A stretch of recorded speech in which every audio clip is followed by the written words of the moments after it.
Hello everyone and welcome back to the pit. This would be the second and judging by the trend set by the Armies of Germany book, this should be the last part of our review of the Intel leak provided by Warlord Games themselves on their official webpage. In the first video we took a glance at the new Army special rules, especially. Again, make no mistake, I do not particularly look forward the new Army books. I know I shouldn't be saying this. I should be all hyped up, say yay, wow, can't wait, wow, yeah, wow, etc, etc, etc. But I need to remain true to myself, and so what I have seen so far isn't hyping me up. I had plenty of opportunities to share my thoughts, and inevitably I will keep doing that even in this video.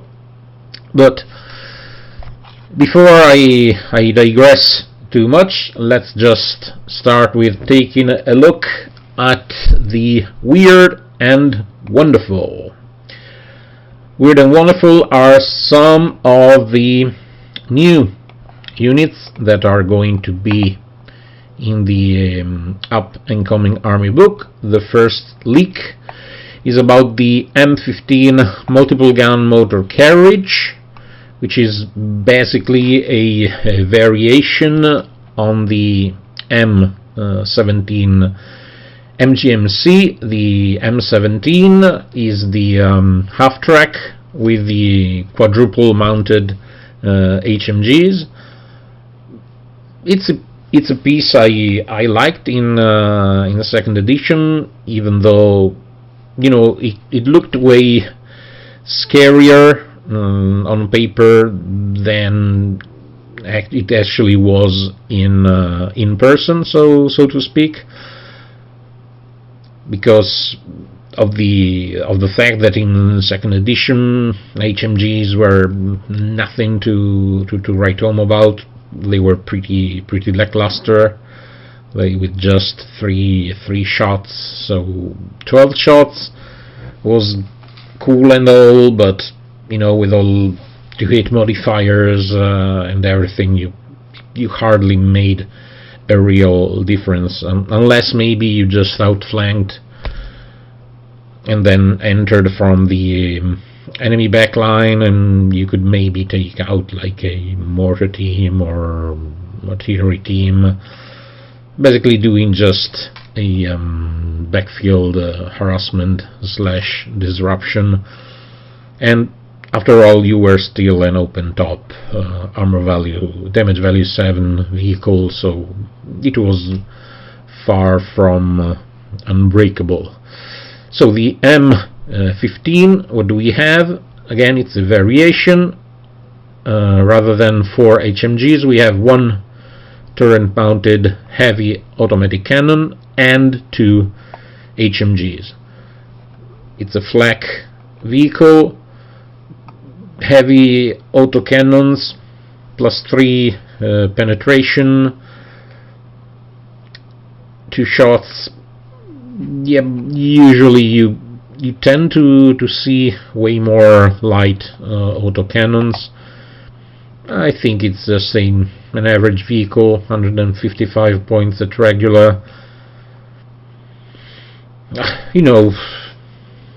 It's not bad, I guess. It's not particularly great. It's just what it is. One thing I am curious about is that now I haven't prepared the exact quote, But in the third edition third edition rulebook, the reasoning, it is clearly explained why they halved the number of shots for machine guns, for vehicle-mounted machine guns, which again, it's a great change. Dakka tanks were already far too powerful in second edition. They still are in third. And again, one of the main issues I have, for example, is with how awesome Italian tanks are. So it always struck me as weird when, you know, in the Second World War, the Italian armored might was simply put a joke, because there was not enough quantity, there's not too much quality, and it's weird then in-game the Italian tanks are some of the most awesome vehicles, because for their cost they are super efficient. But I digress. We are speaking about the Americans. So what I was saying is that in the manual it is clearly written that vehicle-mounted machine guns were basically put there for anti-personnel use, just to, you know, spray and pray to keep enemy infantry at bay, or as a sort of last gap air defense with pintle-mounted machine guns. And that, you know, the problem was that the gunner usually had a very bad field of fire, and most of the time there were not dedicated gunners, and that's why they basically halved the shots. What I was curious with the M16, I still are with the M15, is that in a case like this, for a unit like this, having those machine guns is literally the purpose of the vehicle, and the operator, all of his attention is focused on the singular weapon system that he has to manage. So again, one thing I am curious to see if by any chance some vehicles will have the full amount of machine gun shots, if again their only weaponry is those machine guns. Probably not, but you know, just something to think about. It would probably be too much, because, for example, 24 HMG shots for the M16 would be insane. But then again, just dropping it there, just a curiosity. 99% the shots will remain halved, but you know, just dropping it there. So first vehicle, it is what it is. Then we have United States Marine Corps War Dogs. What do the doggies do? They are all veteran, because we know now we are playing veteran bolt action. For 15 points each, you have a guy with a dog and a rifle that for some reason are tough fight. Well, I guess they are tough fighter because it is the dog that can actually fight in close combat, plus stubborn, just because. For some reason the unit will spot hidden enemies at 24 inches. Okay, the dogs have good smell, but even though, you know, the hidden rule isn't as exciting in third edition as it was in second, but still it seems like a bit silly to me. Plus selection, basically you add war dogs work pretty much as detachments in the Empire army for Warhammer Fantasy or Old World, if any of you is familiar with the concept. Again, I mean, it's like a nice if you want to go with a thematic list, but nothing really to write home about, I would say, especially since the max unit size is 4 models, so 60 points for 4 models. It's okay. It's okay. Stubborn as usual, because Stubborn again is everywhere. And then finally we have the LVT A-1 tank.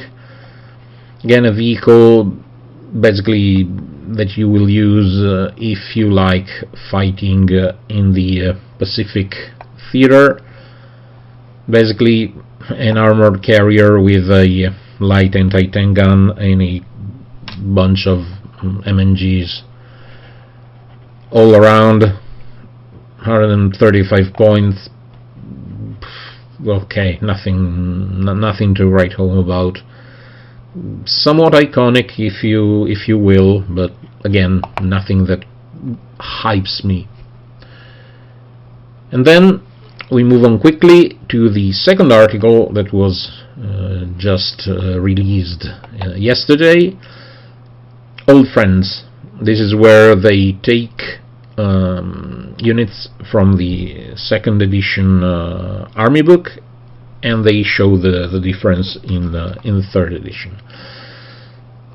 First offender is the officer squad.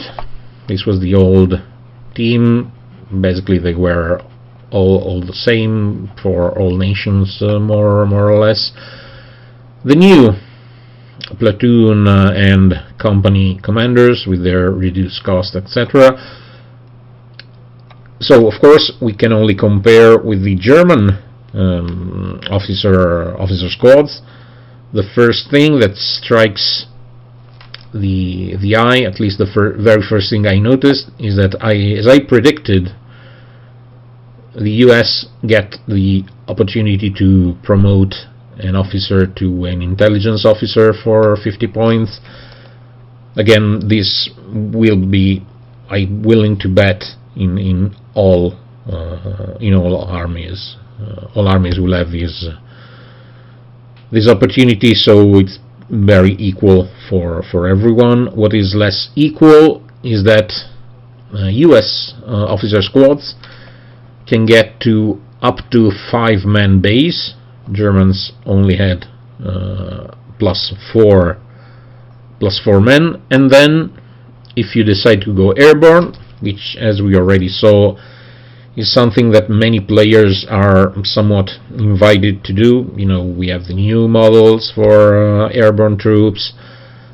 The airborne rules are very, very useful, and you get up to 2 additional men. So you can have an officer squad with 8 men. It makes no sense to me. Again, the Germans had a similar option with the Fallschirmjäger, but it gave them only 1 additional man. So if you want to do a max size Fallschirmjäger command squad, you can have the officer plus 4 plus 1, 6 men. The US get to have 8, so almost a full squad. Marines, 1 additional man, just like that, just because. Rangers get nothing. Again, plus the usual weapon options, etc., etc., etc. Again, more things that kind of, encourage you to go veteran spam. Again, I find it. I tend to bore myself by repeating the same things, the same concepts over and over and over. Again, I don't like this take of encouraging people to have even more veterans. Again, is it a marketing technique? Yes, I mean, Warlord Games is a company, after all. I mean, they released a very nice German veteran grenadier kit, which I bought, by the way, because the models look good, and I was in need to basically field more, have more bodies, more boots to field on the ground. But again, as a kind of personal, making a point, I did not buy Fallschirmjägers, I didn't buy SS. I like my Heer troopers. Again, personal opinion. And so again, we have Rangers are airborne is cool. This is the message I am personally getting.